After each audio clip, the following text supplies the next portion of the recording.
Hello students. आज आप intermediate के फिजिक्स के तीसरे चैप्टर विद्युत धारा के बारे में पढ़ेंगे। विद्युत धारा यानी इलेक्ट्रिसिटी। विद्युत धारा कहते किसको है? देखो, आपने इसके बारे में हाई स्कूल में मोटा मोटा पढ़ा है कि धारा किसे कहते हैं, उसके बारे में थोड़ा बहुत जानकारी आपको हाई स्कूल में मिली है। लेकिन इंटरमीडिएट में आप एक बड़ा सा चैप्टर है इसी के बारे में, और काफ़ी इंटरेस्टिंग चैप्टर होने वाला है ये। देखिए, विद्युत धारा को पढ़ने से पहले कुछ मोटी मोटी बातें हैं जो जाननी बहुत ज़रूरी है। डायरेक्ट विद्युत धारा जैसे हाई स्कूल में या बुक्स वगैरह में यहीं से स्टार्ट होता है, लिखा धारा किसे कहते हैं, वहीं से हेडिंग डालिए धारा और स्टार्ट हो जाता है वहीं से चैप्टर। लेकिन ऐसा नहीं है, धारा को स्टार्ट करने से पहले कुछ इंपॉर्टेंट बातें हैं जो जाननी बहुत ज़रूरी है, जिसके बगैर आप विद्युत धारा को सही से नहीं समझ सकते। विद्युत धारा को अगर आपको समझना है तो सबसे पहले कुछ बातें हैं जिनको आपको समझना पड़ेगा। अगर आप वो समझ जाते हैं तो विद्युत धारा आपको लगभग क्लियर हो जाएगी, वरना बच्चे पूरा इसी में कंफ्यूज रहते हैं। विद्युत धारा में बहुत कंफ्यूजन है। अगर आप ये बात समझ जाते हैं तो कोई कंफ्यूजन नहीं होगी। तो बात कौन सी है? तो देखिए, जैसे विद्युत धारा है वो हमको दिखाई नहीं पड़ती, वो विजिबल नहीं है, तो उसको समझना थोड़ा डिफिकल्ट है कि धारा कैसे बह रही है, कैसा उसका प्रवाह हो रहा है, इलेक्ट्रॉनों का प्रवाह किस तरह हो रहा है।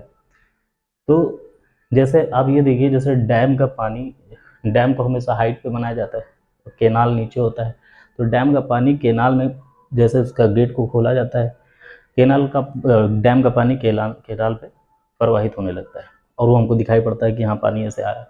लेकिन धारा नहीं दिखाई पड़ती, तो धारा को कैसे समझेंगे? तो अब देखिए, जैसे डैम के पानी को केनाल में लाने के लिए उसमें कोई ऊर्जा तो होगी जो डैम का पानी केनाल में जिसकी वजह से आ रहा है, तो कौन सी ऊर्जा है, कौन सी एनर्जी है? तो वो ऊर्जा है स्थितिज ऊर्जा, जो डैम के अंदर स्टोर होती है।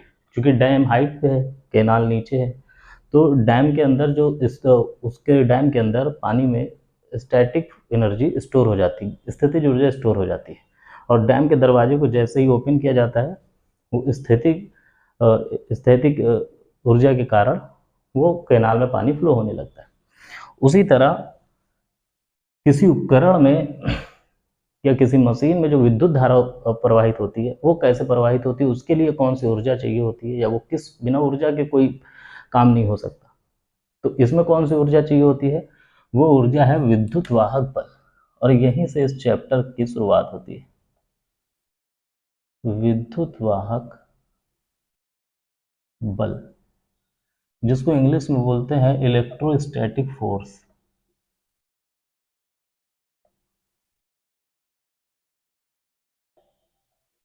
इलेक्ट्रोस्टैटिक फोर्स, शॉर्ट फॉर्म में इसको ईएमएफ बोला जाता है।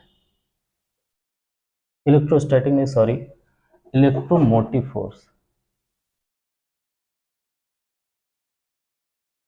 इलेक्ट्रोमोटिव फोर्स, विद्युत वाहक बल। अब विद्युत वाहक बल होता क्या है? यही विद्युत वाहक बल के कारण धारा सर्किट में प्रवाहित होती है।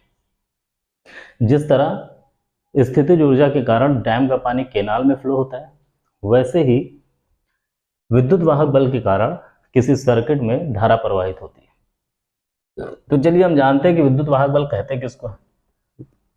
तो विद्युत वाहक बल होता क्या है? देखिए, विद्युत वाहक बल E इज इक्वल टू, इसकी परिभाषा जानेंगे। E इज इक्वल टू होता है W अपॉन Q, जहां पे W क्या है? ये किया गया कार्य है,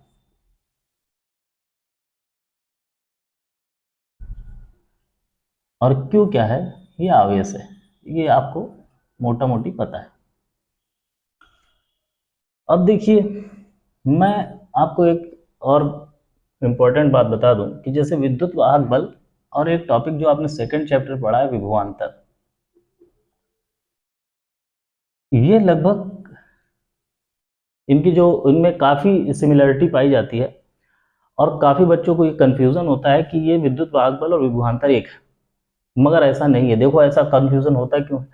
विभवांतर यानी पोटेंशियल डिफरेंस, विभवांतर V इज इक्वल टू, इसका भी जो फार्मूला है वो यही होता है जो विद्युत वाहक बल का है। अब बच्चे यहीं से कंफ्यूज हो जाते हैं कि विद्युत वाहक बल भी W/Q है और विभव भी W/Q है, और इसका भी मात्रक यानी यूनिट जो है, इसका यूनिट भी वोल्ट होता है और इसका यूनिट भी वोल्ट होता है। अब आप देख रहे हैं कि दोनों का फार्मूला भी सेम, दोनों की यूनिट भी सेम, तो दोनों में डिफरेंस फिर क्या है। अब देखिए, अब अगर आप परिभाषा की बात करें, देखिए बहुत छोटा सा डिफरेंस जो है वो देखिए। अब अगर हम इनकी परिभाषा की बात करें,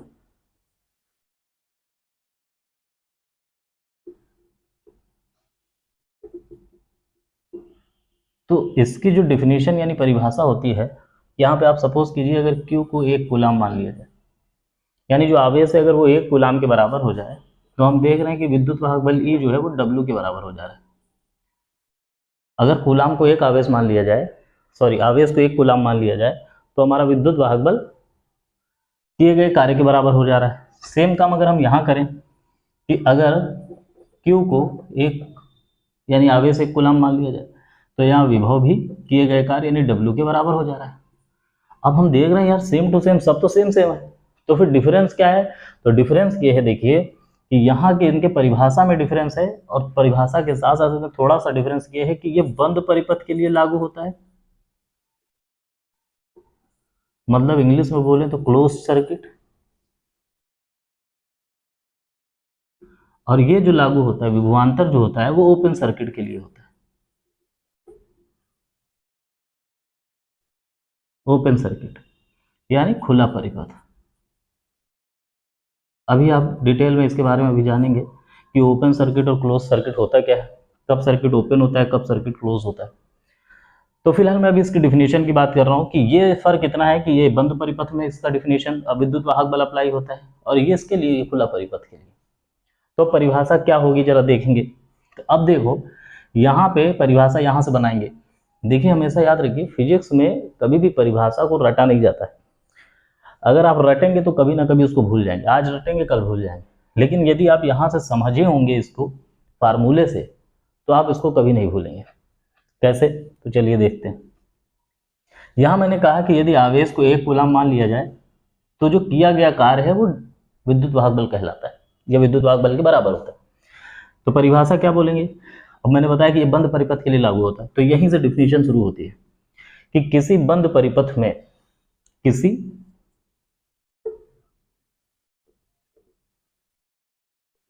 बंद परिपथ में, किसी बंद परिपथ में, अब देखिए किसी बंद परिपथ में, ये तो बोलना ही पड़ेगा क्योंकि मैंने बताया ये बंद परिपथ के लिए लागू होता है, तो पहली बात तो ये तो बोलना ही पड़ेगा। किसी बंद परिपथ में 1 कूलाम आवेश को, यहां से देखिए 1 कूलाम आवेश को प्रवाहित करने में किया गया कार्य विद्युत वाहक बल कहलाता है। किसी बंद परिपथ में 1 कूलाम आवेश को प्रवाहित करने में किया गया कार्य विद्युत वाहक बल कहलाता है।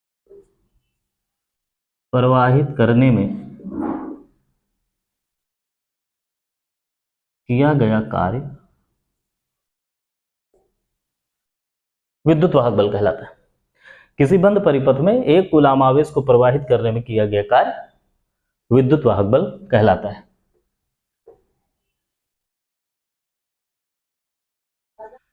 किसी बंद परिपथ में 1 कूलाम आवेश को प्रवाहित करने में किया गया कार्य विद्युत वाहक बल कहलाता है। अब यहाँ पे आप देखेंगे विभवांतर में, तो विभवांतर में परिभाषा देखिए क्या है। अब आपने अगर सेकंड चैप्टर पढ़ा होगा तो उसमें आपने विभव और विभवांतर के बारे में जरूर पढ़ा होगा। तो उसमें विभवांतर के बारे में आपने पढ़ा होगा कि यदि कोई, ये कोई विद्युत क्षेत्र है, तो विद्युत क्षेत्र के अंदर कोई 2 बिंदु है, मान ली सपोज ये ए है ये बी है, और यहाँ पे एकांक आवेश रखा हुआ है। तो एकांक आवेश को किसी एक बिंदु से दूसरे बिंदु तक लाने में जो किया गया कार्य होता है वो विभवांतर कहलाता है। ये आपने सेकंड चैप्टर में पढ़ा होगा क्या, कि विद्युत क्षेत्र में एकांक आवेश को एक बिंदु से दूसरे बिंदु तक लाने में किया गया कार्य विभवांतर कहलाता है। तो वही बात यहाँ पे परिभाषा थोड़ा सा चेंज है। यहाँ पे क्या है, ये किया गया कार्य है, लेकिन कौन सा कार्य है, विभवांतर का, यानी किसी विद्युत क्षेत्र में एक बिंदु से दूसरे बिंदु तक लाने में किसको, एकांक आवेश को, और किया गया जो कार्य होता है वो अब कहलाता है आपका विभवांतर। देखिए बस कितना छोटा सा डिफरेंस है, सेम टू सेम सब कुछ। फर्क क्या है कि ये क्लोज सर्किट के लिए है, ये ओपन सर्किट के लिए है। यहाँ किसी बंद परिपथ में एक कूलाम आवेश को प्रवाहित करने में किया गया कार्य, और यहाँ आपका क्या है कि विद्युत क्षेत्र में एक बिंदु से दूसरे बिंदु तक लाने में किया गया कार्य आपका विभवांतर कहलाता है। तो ये बात हो गई विद्युत वाहक बल और विभवांतर की। मेरे ख्याल से आपको विद्युत वाहक बल समझ में आ गया होगा, तो मैं एक बार आपको फिर से समझा दूं। विद्युत वाहक बल किसको बोलते हैं, तो किसी बंद परिपथ में एक कूलाम आवेश को प्रवाहित करने में किया गया कार्य विद्युत वाहक बल कहलाता है। क्लियर है बात। और विभवांतर की बात क्या है कि एक कूलाम आवेश को किसी विद्युत क्षेत्र में एक बिंदु से दूसरे बिंदु तक लाने में किया गया कार्य वो विभवांतर कहलाता है। बस इतना सा डिफरेंस है, ये क्लोज सर्किट के लिए है, ये ओपन सर्किट के लिए, बाकी सेम टू सेम सब कुछ वही है। तो यही बच्चों को कंफ्यूजन हो जाती है कि विद्युत वाहक बल और जो विभवांतर है वो लगभग एक है, लेकिन ऐसा नहीं। आई होप कि आपको ये समझ में आ गया होगा। इसके बाद हम बात करेंगे मैंने आपको अभी बताया कि ओपन सर्किट और क्लोज सर्किट, तो आपको ये बात जानना बहुत ज़रूरी है कि ओपन सर्किट क्या है और क्लोज सर्किट क्या है। तो चलिए यहाँ पे हम बात करते हैं कि ओपन सर्किट और क्लोज सर्किट।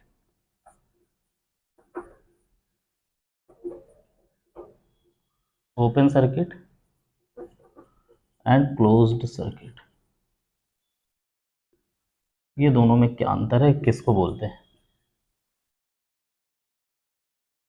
तो ओपन सर्किट क्या है, देखो जैसे आपके घर में कोई बोर्ड लगा हुआ है जिससे आपके कनेक्शन है पंखे के, एलईडी वगैरह के, तो आपने स्विच को ऑन किया। सपोज ये परिपथ है कोई, मैं इसको डायग्राम से समझा दे रहा हूँ, यहाँ पे बना दे रहा हूँ।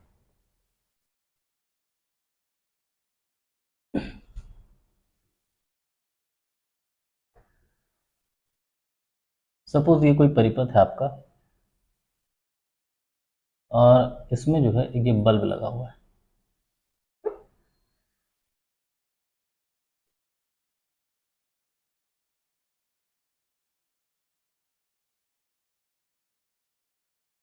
इसमें बल्ब लगा हुआ है, आपने जैसे ही स्विच को ऑन किया वैसे ही बल्ब जलने लगा। अब आपसे कोई पूछे कि मैंने स्विच को ऑन किया बल्ब जलने लगा, आप बताओ ये जो सर्किट है ये क्लोज्ड है या ओपन है, तो लगभग 90% बच्चे तुरंत बता देंगे कि भाई इसमें ये क्लोज सर्किट है। फिर मैंने कहा कि अगर स्विच को ऑफ किया लाइट बंद हो गई, आप बता देंगे ओपन सर्किट। बिल्कुल सही बात है, 100% यही होता भी। लेकिन अब आप हमको ये बताएं कि मान लीजिए सपोज आपके घर में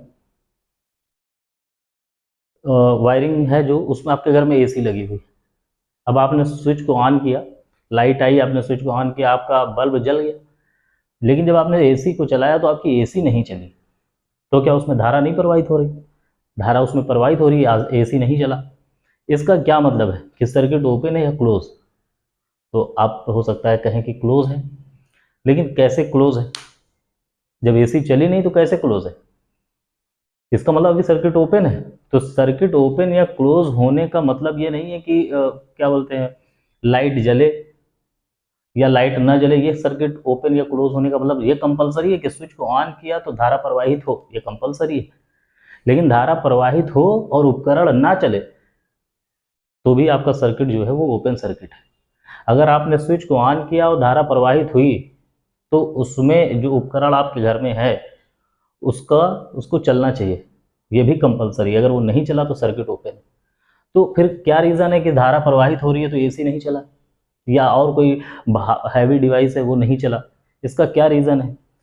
और धारा भी फ्लो हो रही है, इसका मतलब ये है, देखिए यही बात सबसे इम्पोर्टेंट है जो मैं आपको समझाने जा रहा हूँ, कि इसका मतलब कि जो आपके घर में बैटरी या जो आपका सेल है उसका जो विद्युत वाहक बल है एसी के विभवांतर से जब तक अधिक है, जब तक अधिक होगा तभी वो एसी कार्य करेगा, चलेगा। और यदि उसका विद्युत वाहक बल विभव के बराबर हो जाए या विद्युत वाहक बल विभवांतर से कम हो जाए तो आपका जो सर्किट है या जो आपका डिवाइस है वो नहीं चलेगा।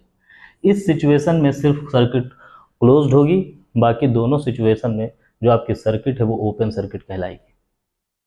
बात समझ में आई?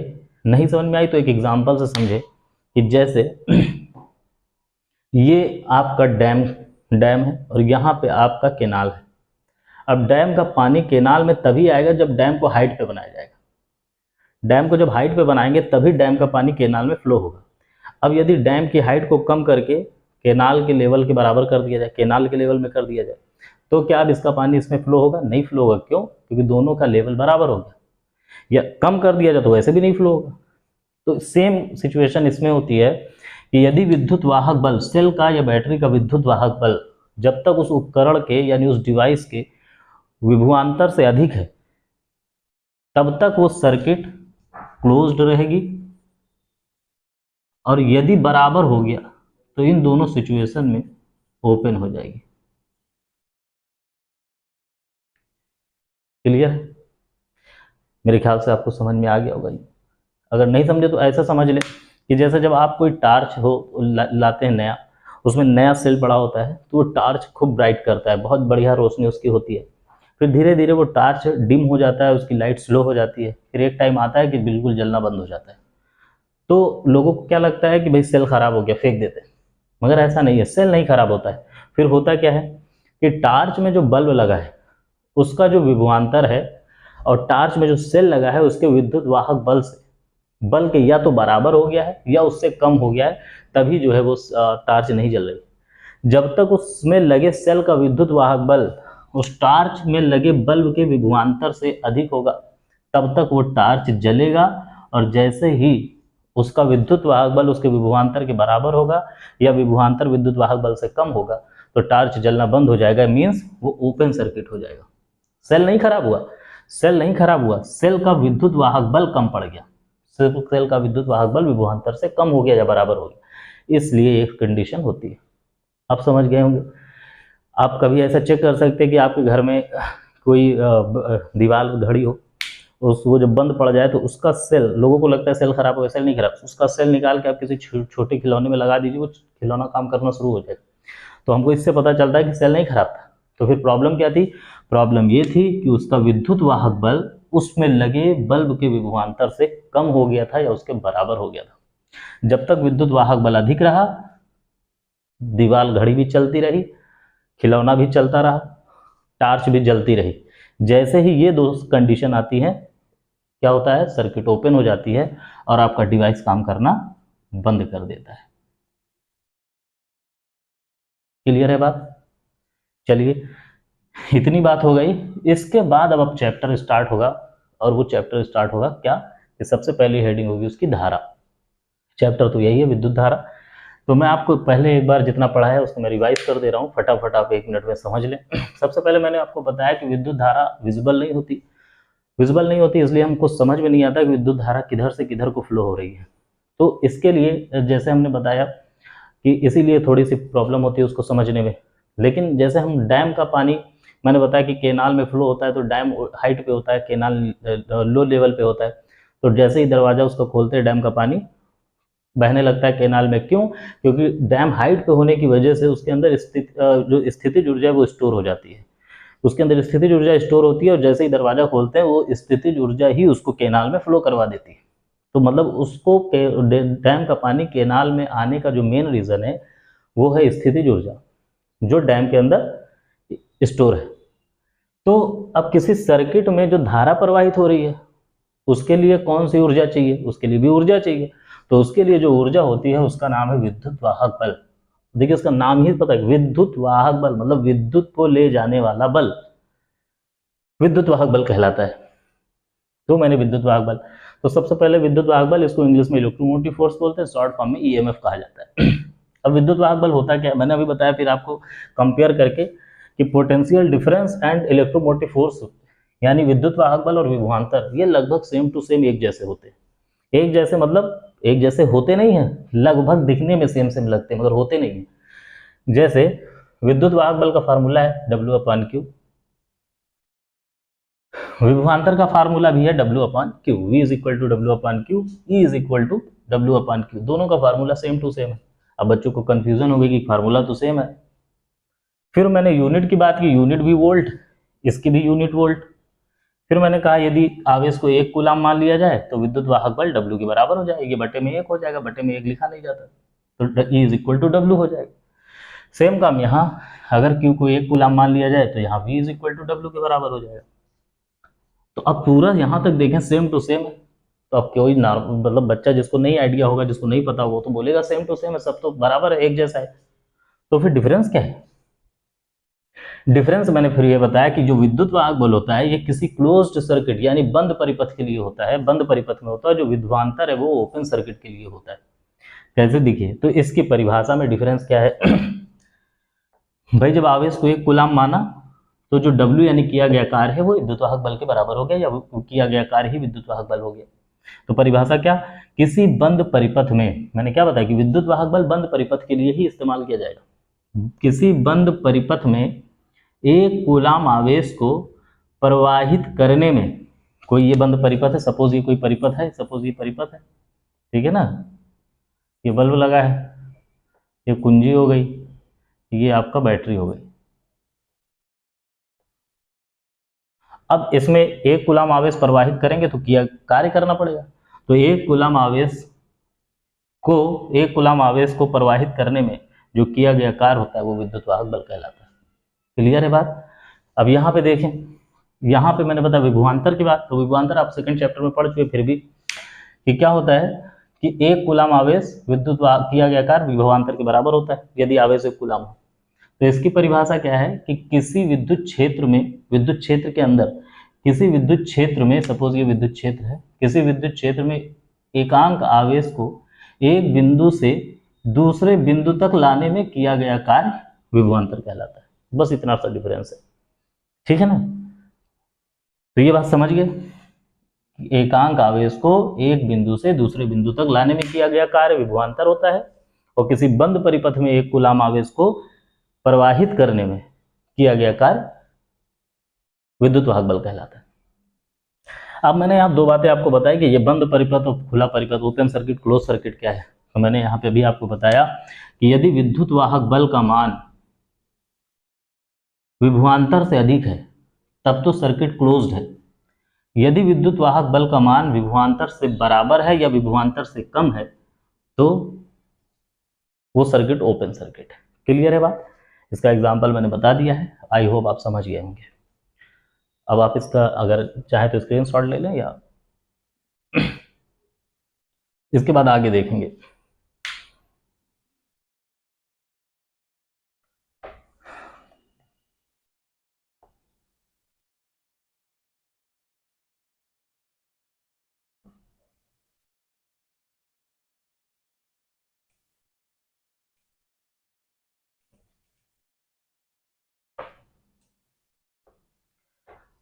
अब जो टॉपिक आप पढ़ेंगे, यहां से आप बुक में आपका टॉपिक यहां से स्टार्ट होता है, धारा।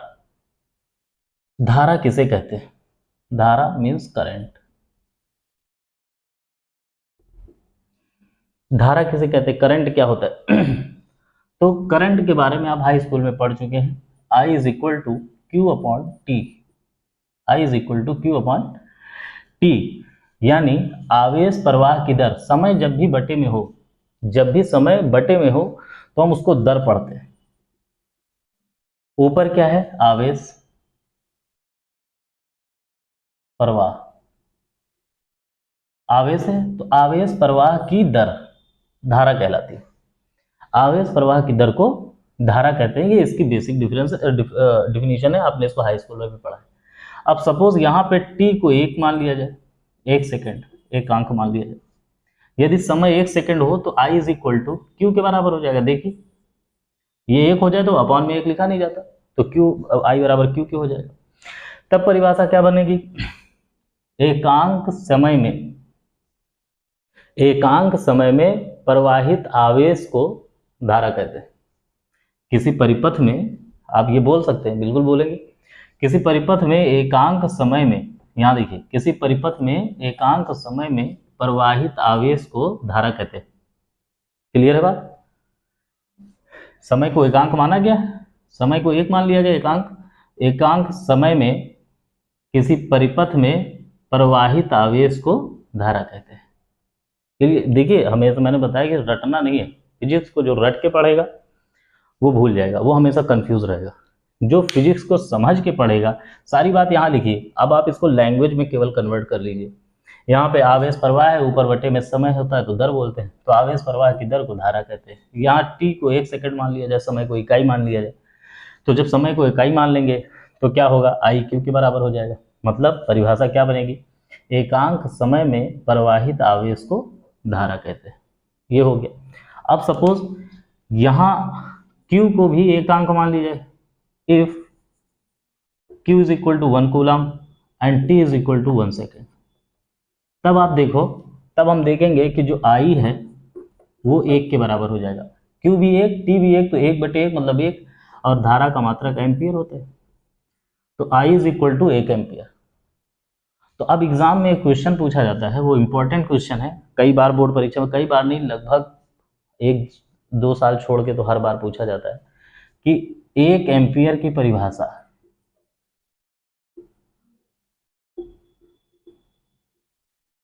1 एम्पियर की परिभाषा बहुत इंपॉर्टेंट है क्वेश्चन की, अक्सर 1 नंबर में पूछा जाता है।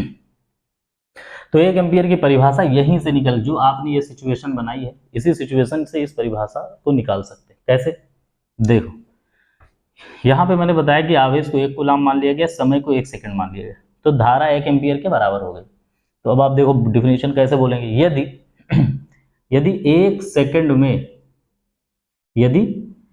सेकंड में 1 कूलम आवेश प्रवाहित हो तो धारा 1 एम्पियर के बराबर होती है। यहीं से बोलिए, देखिए, यदि किसी चालक में या किसी परिपथ में, यदि किसी परिपथ में 1 सेकंड में 1 कूलम आवेश प्रवाहित हो तो धारा 1 एम्पियर के बराबर होती है। या ऐसे बोल सकते हैं, यदि 1 सेकंड में 1 कूलम आवेश प्रवाहित हो तो धारा 1 एम्पियर के बराबर होती है, या उस धारा को 1 एम्पियर कहते हैं। यदि 1 सेकंड में 1 कूलम आवेश प्रवाहित हो तो उस धारा को 1 एम्पियर कहते हैं, या धारा 1 एम्पियर के बराबर होती है। जैसे आपकी मर्जी लिख सकते हैं, दोनों सही। क्लियर है बात, मैं लिख दे रहा हूं यहाँ पे, आप इसको, यदि 1 सेकंड में 1 कूलम